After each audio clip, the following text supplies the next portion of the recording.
ஹே everyone, இன்னைக்கு வந்துட்டு ஏர் ஃப்ரையரில் 0 oil tandoori chicken recipe தான் எடுத்துகிட்டு வந்திருக்கேன். செம்ம டேஸ்டியாக இருக்கும். இது அப்படியே ஃபாலோ பண்ணுங்க to the dot. First boneless chicken தைஸை வந்துட்டு லைம் வச்சு மேரினேட் பண்ணுங்க. ஒரு தனி பேஸ் எடுத்துட்டு அதில் தயிர் நிறைய ஊற்றிக்கோங்க. தயிர் ஊற்றிட்டு கொஞ்சோண்டு cumin powder, coriander powder and chilli powder போடுங்க. இதுலேயும் டாங்கினஸ்க்காக இன்னொரு லைமை ஃபுல்லாக புழிஞ்சிருங்க. இந்த ரெசிபியை டேஸ்ட் எலிவேட் பண்ணுறது இம்பார்ட்டண்டான இன்க்ரீடியன்ட் வந்து கஸ்தூரி மேத்தி. அதை நல்லா கொஞ்சம் கசக்கி போட்டுருங்க. மோஸ்ட் இம்பார்ட்டன்ட்லி தேவையான அளவு கரம் மசாலாவும் ஆட் பண்ணிடுங்க. Ginger garlic paste is a must. அதை மறக்கவே முடியாது. அது ஒரு 1.5 டீஸ்பூன் நான் ஆட் பண்ணியிருக்கேன். இப்போ கொஞ்சோண்டு கொத்தமல்லி புதினாவை ஃபைன்லி சாப் பண்ணிட்டு அந்த பேஸில் ஆட் பண்ணிடுங்க. இதுதான் உங்கள் மேரினேஷன். நல்ல ஒரு பேஸ்ட் கன்சிஸ்டன்சியில் நல்லா மிக்ஸ் பண்ணிக்கோங்க. லம்ஸ்லாம் இருக்கக்கூடாது. எல்லா மசாலாவும் நல்லா மிக்ஸ் ஆகணும். அது ரொம்ப இம்பார்ட்டன்ட் இந்த ரெசிபிக்கு. இப்போ வாங்கி வச்ச போன்லெஸ் சிக்கன் தைஸை ஒன்னொன்னா உள்ள இறக்குங்க.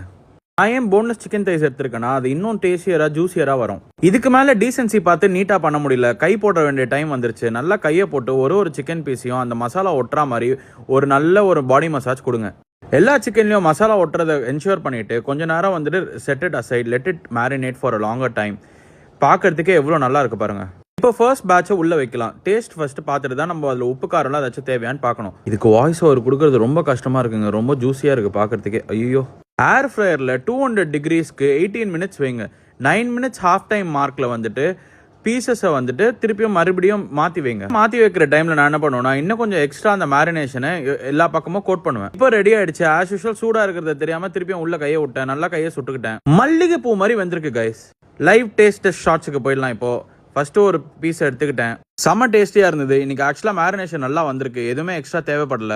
ஒரு பைட் சாப்பிட்ட உடனே சீஸ் படியே மஸ்ட் மஸ்ட் பயா egg plate panipuri egg sukka puri தேதோ அப்படின்னு ஒரே பைட்ல வந்து நார்த் இந்தியனா மாறிட்டேன் கைஸ். இதுதான் என்னோட பிளேட். 120 கிராம்ஸ் ரைஸை 3 பிரிச்சிட்டேன். ஏன்னா நம்ம வீட்டில் நிறைய குழம்பு வச்சுட்டாங்க. இந்த ரெசிபியை சேவ் பண்ணி வச்சுக்கோங்க. மறக்காம உங்க வெயிட் லாஸ் பண்ற ஃப்ரெண்ட்ஸுக்கு அமுச்சு விடுங்க. இந்த ரெசிபி உங்களுக்கு வேணும்னா ரெசிபின்னு கமெண்ட் பண்ணுங்க. நான் உங்களுக்கு அனுப்புறேன். அடுத்த வெயிட் லாஸ் ரெசிபியில பார்க்கும் வரை டேக் கேர் ஃப்ரெண்ட்ஸ். பாய்.